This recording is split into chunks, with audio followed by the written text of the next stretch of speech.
Ableton On Air is sponsored in part by Green Mountain Support Services, empowering neighbors with disabilities to be at home in the community.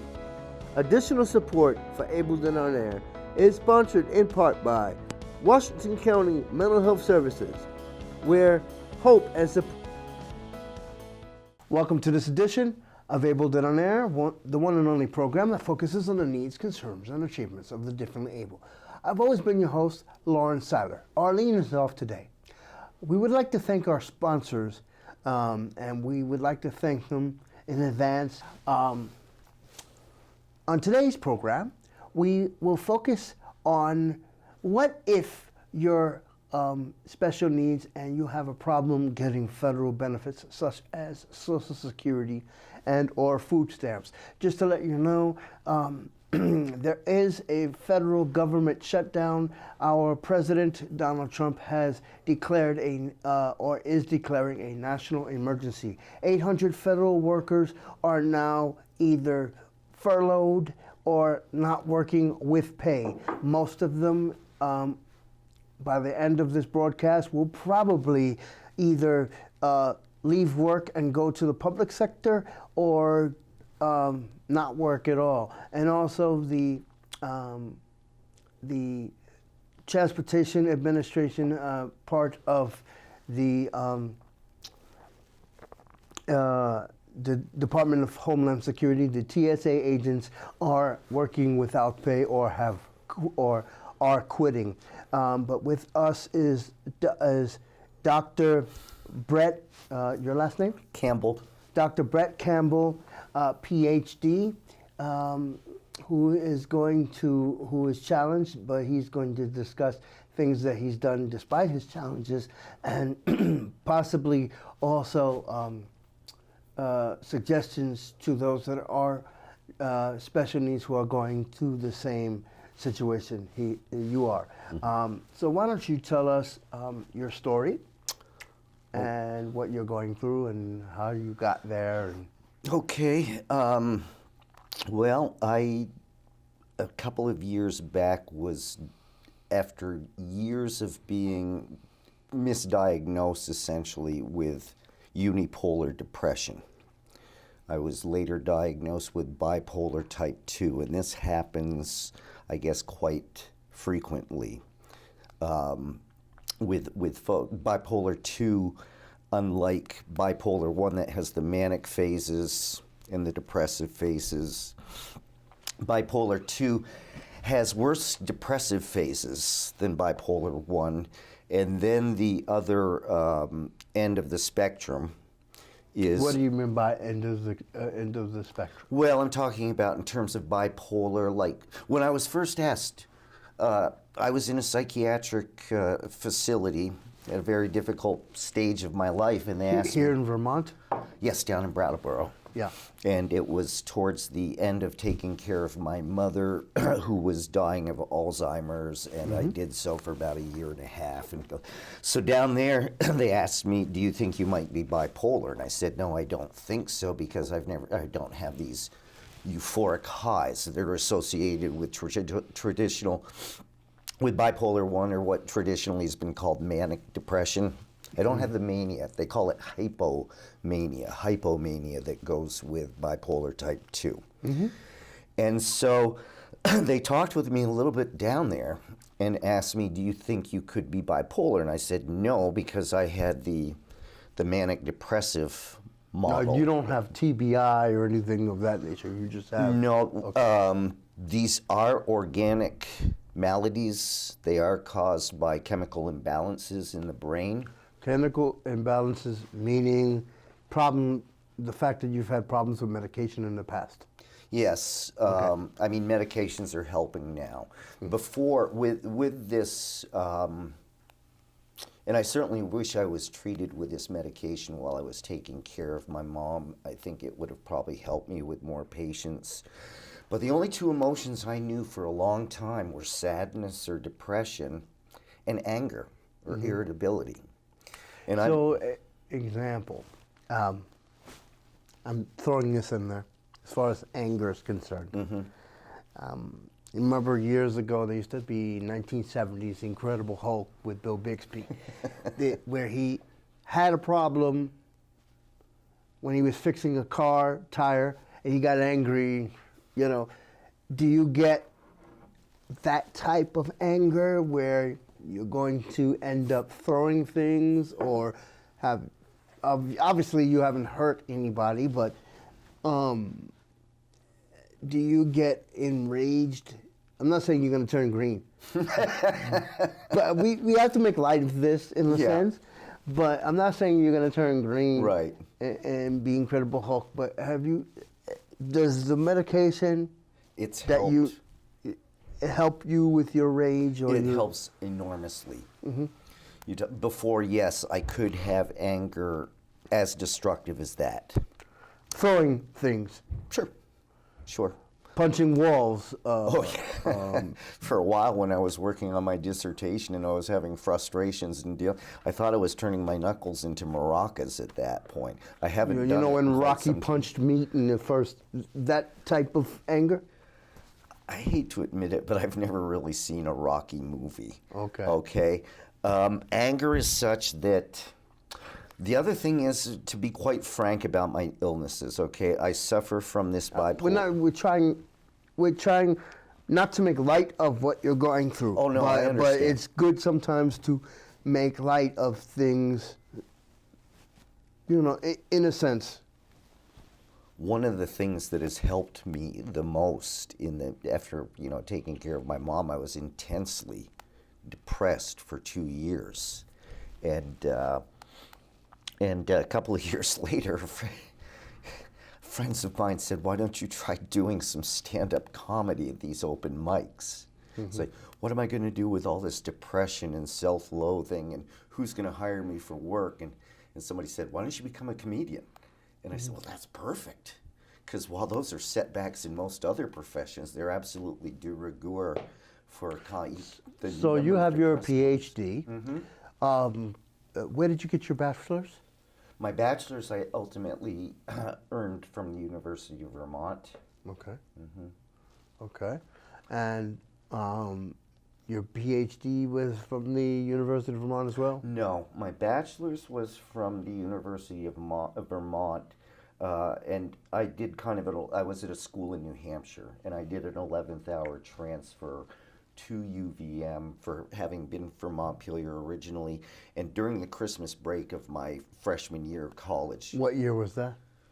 This would have been 1977 into 1978. And my father died of a heart attack during that Christmas break, and that launched. I don't remember episodes of depression in high school. And I don't remember just the energy drain of it. That started to come in soon after he died. And also at that age, I'm in recovery for substance abuse as well. Which is a good thing. Yes, very good thing. On Christmas Eve, I celebrated 22 years without a drink. So, but at that time, No regrets, turning back? looking back, Yeah. Looking back at what you've gone through. I've learned a lot. I am in a recovery program where you try to do what you can to clear up the wreckage of the past with it. It's very, very interesting disease, and most people don't accept it as disease. They think of it as lack of willpower on many ways. Just like they think at one point I said to my counselor, there are times I just can't get off the couch. I'm so drained. I'm like, I guess I'm incredibly lazy. And he said to me, "Brett, you're not lazy, you're depressed." People don't get it. It's not just the blues. It's not a normal grieving. For example, this winter, during winter breaks, there's a lot of depression, shut-ins, gloomy days, snowing, you can't get out, so those are the things also people deal with. You're not the only one. Oh, no. One of the beauties of when I was down at the hospital in Brattleboro was, and being in recovery and having a medication that's treating my bipolar and helping me to live as what you would call a normal life as possible. What is normal? What is normal? I don't know. I don't want to be it necessarily, right? I don't have the family or the house or the, White picket fence. Yeah. I have my typewriter and my books, and I'm quite That's a happy good thing. with those. Look yes. at one of the old he did NYPD Blue. He was a director. Cantrell or one of the where the logo of the typewriter. you know what I'm talking about. Well, I haven't really seen Right. that show. Yeah, a lot of TV programs you see logos of Yeah. typewriter, but it's good that you're doing things to counteract what you're going through.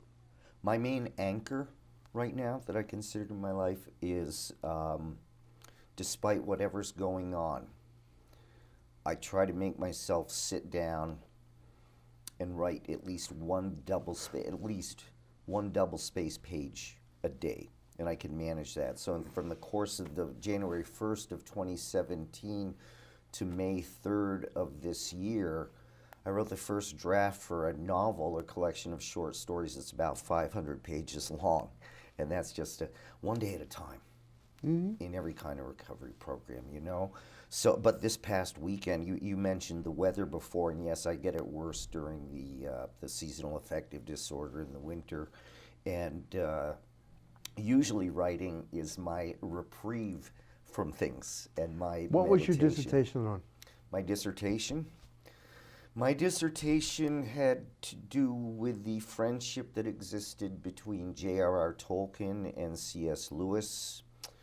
And Tolkien had a theory. I did what I could to demonstrate that Tolkien had a theory about writing fantasy, which he called subcreation. And I did what I could to demonstrate how this had a rather significant impact on C.S. Lewis's views about writing fantasy and views about imagination. Now, here we are in this government shutdown. You have a PhD. You've superseded things. You love to write. What's the, try to keep it within 22 minutes, but 27 minutes. But what is the problem that you're having with getting Social Security benefits? I wish I could tell you more. I think...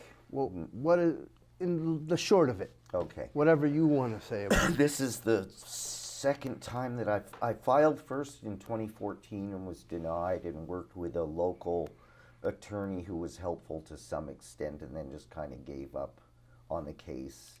And so now I'm being represented by a firm that handles this, especially that comes out of Minneapolis. One of the things I encounter, and this was true in a documentary, a Nova PBS documentary. That was on you? No, just about depression in general, and another gentleman who had to take all these medications in the morning, talking about his process. And I agree with him that essentially they don't take mental illness as seriously, not as tangibly as a physical handicap. But I am, trust me, right now I'm in... I have, for example, I don't suffer from it, but I deal with cerebral palsy, and this is a documentation. Cerebral palsy, you can't die from. Well, you can if it's really bad, but Social Security Administration deems cerebral palsy, neurological disorders, epilepsy, such and such as disorders that are,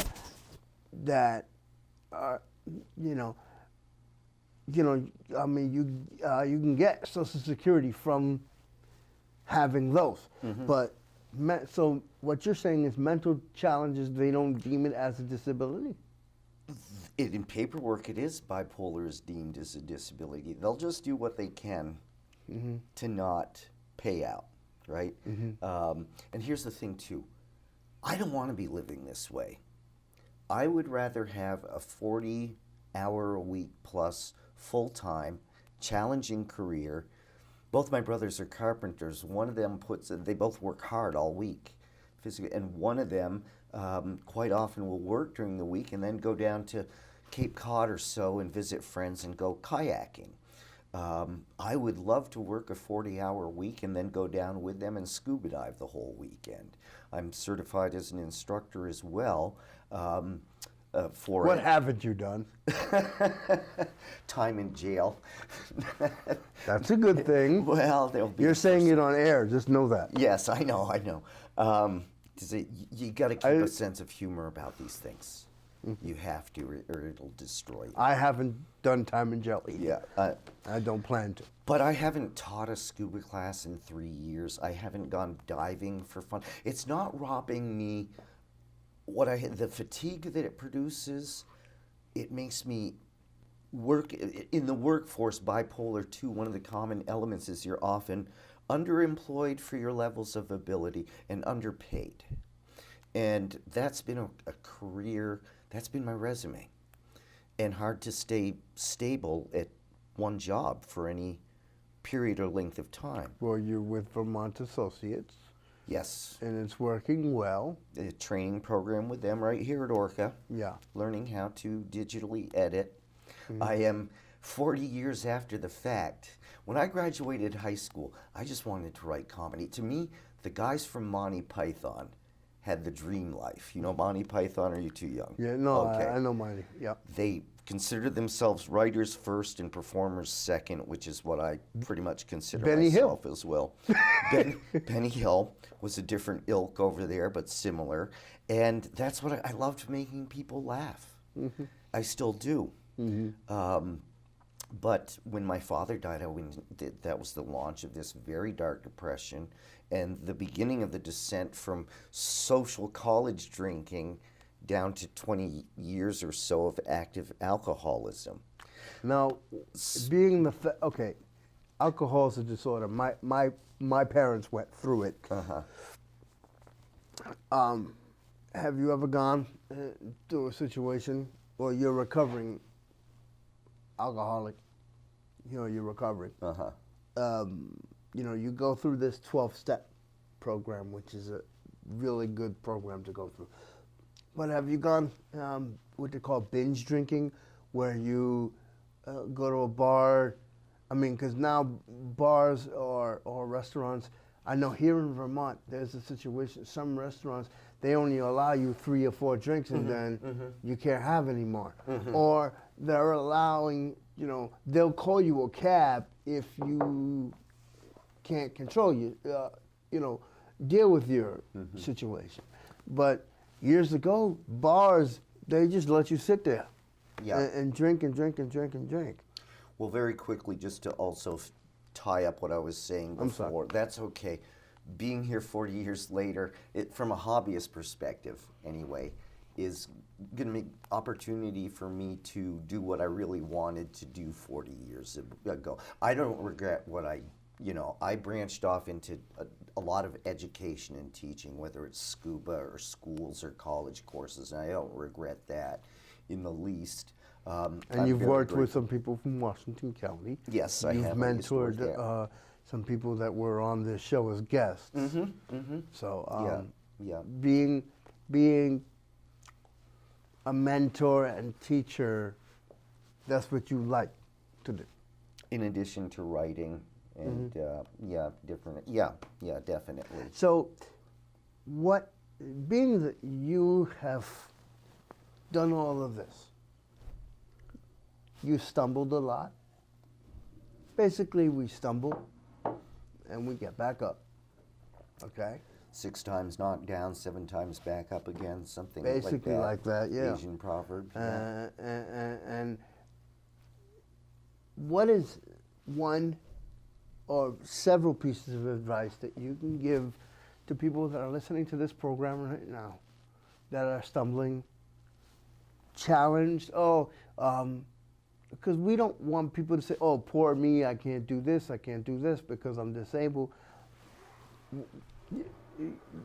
What is something that you can, a big chunk that people can come away from knowing this?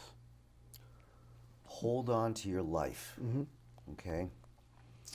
I had, when I was in Brattleboro, Mm-hmm. watching my mother losing her mind over the course of a year and a half, I was down there for suicidal depression Okay. and ideation, and a friend insisted that I go. It's only later, bipolar 2, thoughts of suicide that accompany the depression. It's symptomatic. Well, you're going to use this as a counseling tool as well. Now, I'm not a psychologist. I'm an advocate. Mm-hmm. But you've dealt with all of this, this wall, okay? Trump wants to put this wall up, okay? So your Bridges, not walls. your wall that you're crashing through. Figured you're the Incredible Hulk. Crashing through. No, I'm serious. Okay. Crashing through this wall. Summing up, we got 18 minutes to sum up Dr. Brett Campbell, the positive side. Here you had all this negative, right? Mm-hmm. People they don't like alcoholics sometimes. They don't like people that are angry, wanting to throw things.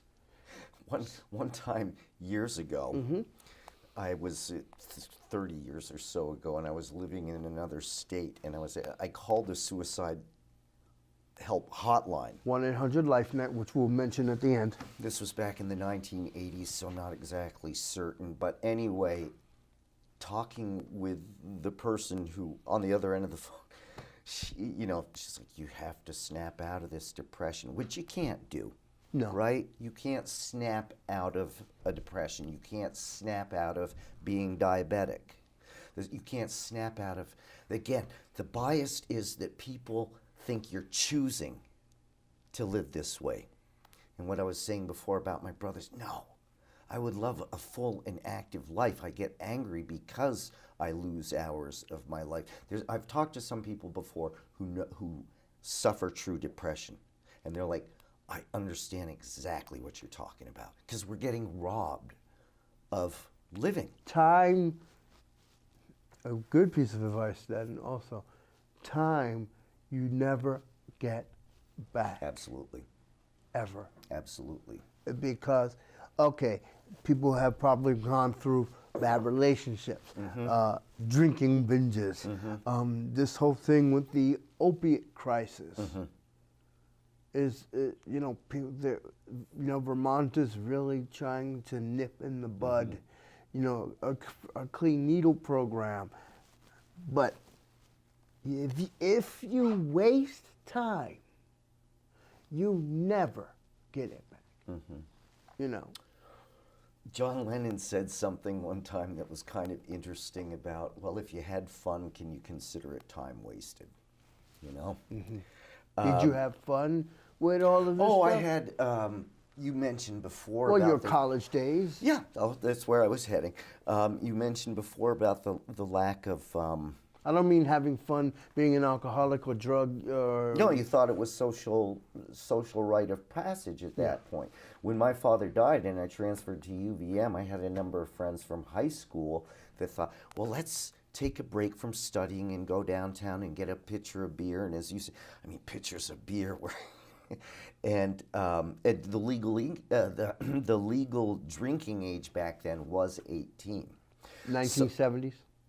Late 1970s. I think it changed in the early 80s. I'm not sure. Anyway, I was one of those ones who could start at 18, and at first you thought it was just partying with friends and social drinking. But then after a while, you see that other friends kind of put it behind them and go and get good jobs and have wives and families. But you can, if you're enslaved to a substance like this, you can usually find folks who are similar, right? So if you're in among a den of thieves, nobody's going to call you a pickpocket or a burglar or whatever, right? Describe den of thieves in this case. In this case, if I'm hanging out with other active alcoholics, this is just our lifestyle, right? There's nobody there.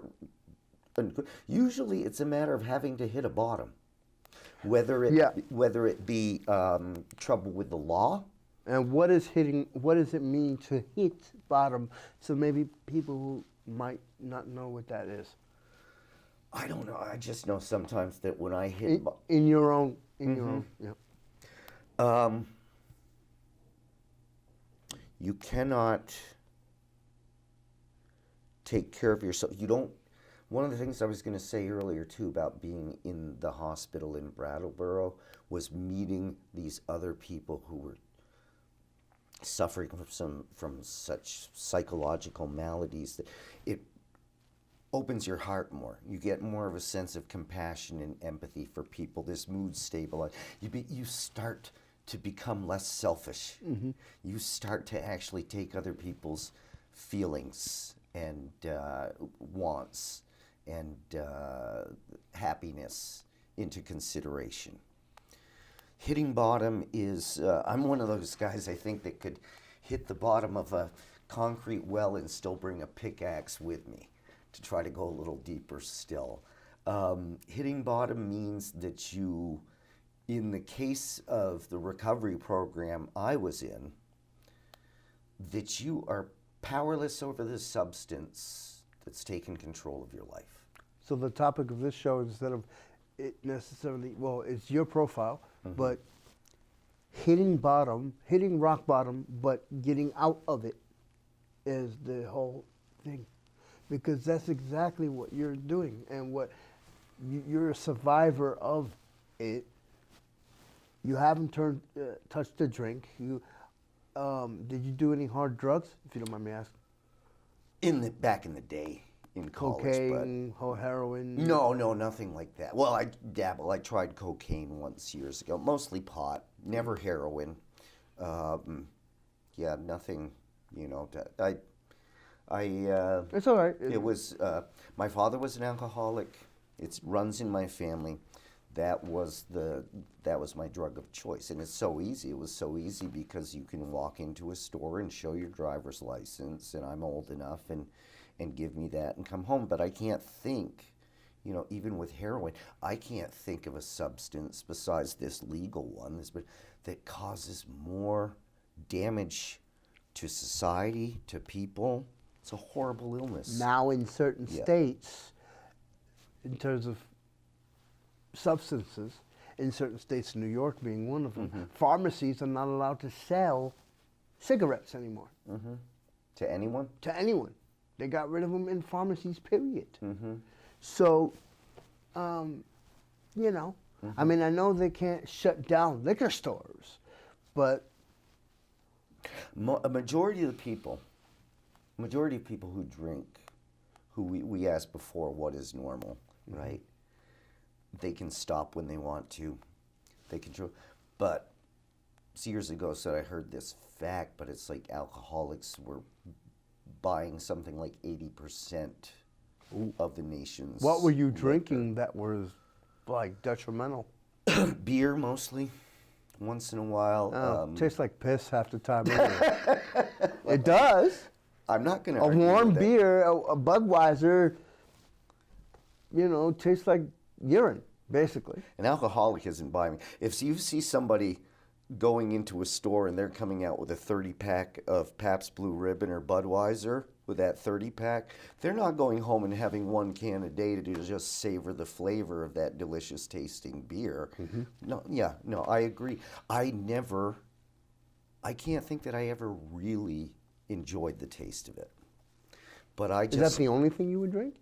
Usually, once in a while wine, once in a while hard liquor, but very, it's expensive. I'm so glad. Example, Jesus turned water into wine, but that was for an entirely different purpose. To prove, and Moses used staff to turn things into snakes and serpents.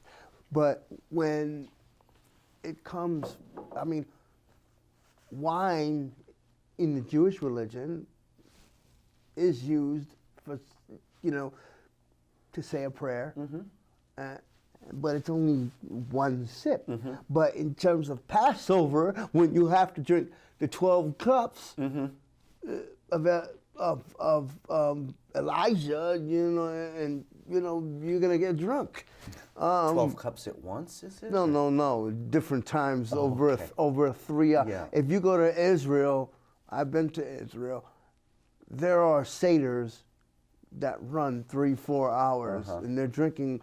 That's why they end up switching it out for grape juice because they don't want people drunk. Well, having been raised in the Catholic faith, and I don't consider myself necessarily of any denomination these days. I just try. Dalai Lama said, "My religion is kindness." That's enough for me at this point. You look for these recovery programs to have a power greater than yourself. For some people, it's a notion of God, perhaps the Judeo-Christian one, or whatever. And for me, sometimes it's just the notions of true goodness and of caring about people. Those are greater than me in and of themselves. And don't forget, at one point, Jesus also said, "Of myself I am nothing. It's my Father who doeth the works." You know, so I didn't save myself. This recovery program saved me. Well, you chose to save yourself from this horrible disease. So is alcoholism, because we're going to have more shows on this as well, is alcoholism considered a disease or disability? The funny Or thing, both? I would say it's having the disease would be a disability, right? It is. Or a challenge in this case. With one law official and the shame of you know transgressing laws because and ones that you could endanger other people's lives because you're addicted to this intoxicant. It's an enslaved life. You don't choose it. I could not defeat it on my own. The amazing thing about this recovery program is it took doctors were writing off people who were chronic alcoholics. You're going to either go to jail. Well, your liver becomes soup, pretty much, and your last name is Campbell. But it does. Your liver. Look, when my father was a chronic smoker, a chronic alcoholic, my mother would hide the bottles of empty alcohol or the bottles of alcohol in the flower pots, you know, or in the soil, because we had flower pots in the apartment. Oh, okay. So she would hide his alcohol in the garden or the soil beds, so he wouldn't be able to find them. Did she leave the caps off and the plants would start to sway a little bit on their own, or anything like that? No, Yeah. but no. This is my father was extremely chronic alcohol, and when he went through the 12-step program, my mother said, "You got two choices, mister. You either go to AAA, or I put you in jail." And when you say you've never been in jail, I've been lucky. you've been lucky. Because the three destinations we usually talk about are jail or mental hospital or cemetery, right? Is it a disease? Yes. Would anyone choose to keep pouring a toxin into their body? The funny thing about it also is it's a disease, it's also an allergy. Right? You're allergic to alcohol. Right. So with most allergies, like I'm allergic to eggs and shellfish as well. Oh, so you can't go near a buffet No. with a lobster or something? No, I can't eat it without getting sick. Ironic for a scuba diver to be able to go down to Massachusetts and possibly even get a lobstering license, but I'd be taking them out to give to people anyway. Plus I have no interest. I like to just look at things. But yeah, it's an allergy as well. And folks, the peculiar thing about this allergy is that you crave the very thing that you're allergic to. When I went to an objective physician for the state for my physical review for applying for disability, Social Security. the Social Security, that at one point he asked me about allergies, and I told him, yeah, eggs and shellfish, and then it slipped my mind for a moment. I said, oh yeah, well, alcohol too, because I've been in recovery for 20 years, and my doctorate is just in humanities. That was probably my big mistake. I don't know, but What did he say to that? I said to him, it's to alcohol, and he said, well, that's not an allergy. And I said, au contraire, Dr. Kildare. Not really, but I just said, well, check the Alcoholics Anonymous literature and other recovery program literature, and they'll say that that doctors suspected it was an allergy. So why would anyone consciously be choosing to drink themselves to death? One of the most horrible ways that you could die. Basically also, and we have 3 minutes left, Okay. children, teenagers, back in the 80s, and some of them are still doing it now, sniffing airplane glue, sniffing whiteout, and these Sharpie markers, you know, that have that smell. You're killing your brain cells. Very likely. There's a scene in a movie. It was based on Joe Clark. He's an educator in New Jersey, and he got in trouble. The movie Lean on Me was based on him with, I forget the actor's name, but Are you thinking of the one? Morgan Freeman. It had Morgan Freeman in it. Oh, not the one with Stand and Deliver with Edward James. Almost No. It had one of the actors in.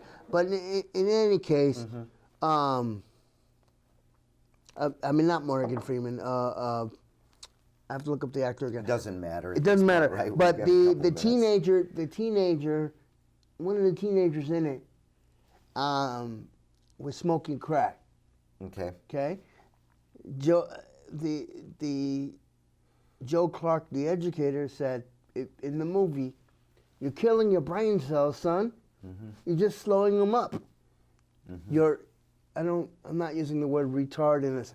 You're retarding. You're slowing up, Stunting your growth by doing drugs." My emotional growth was stunted for nearly 20 years because of enslavement to this. At my age, I'm finally starting to grow up a little bit, I hope, anyway. And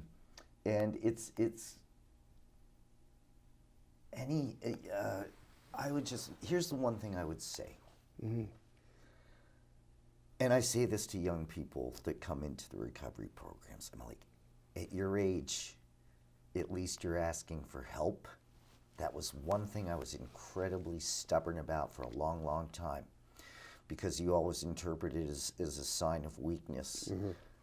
It's actually a sign of strength.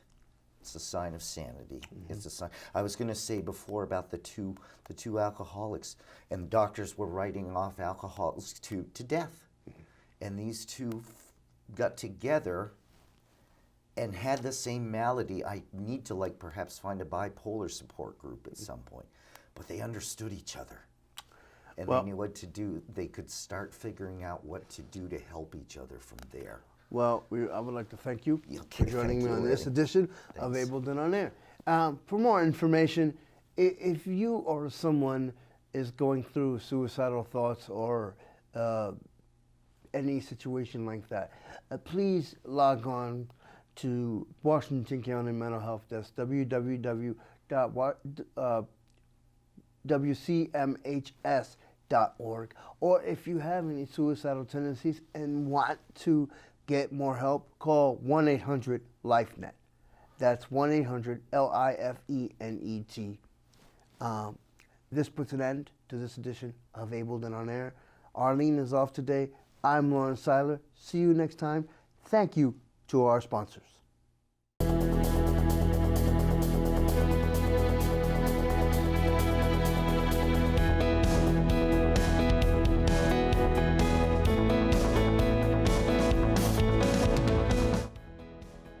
is sponsored in part by Green Mountain Support Services, empowering neighbors with disabilities to be at home in the community.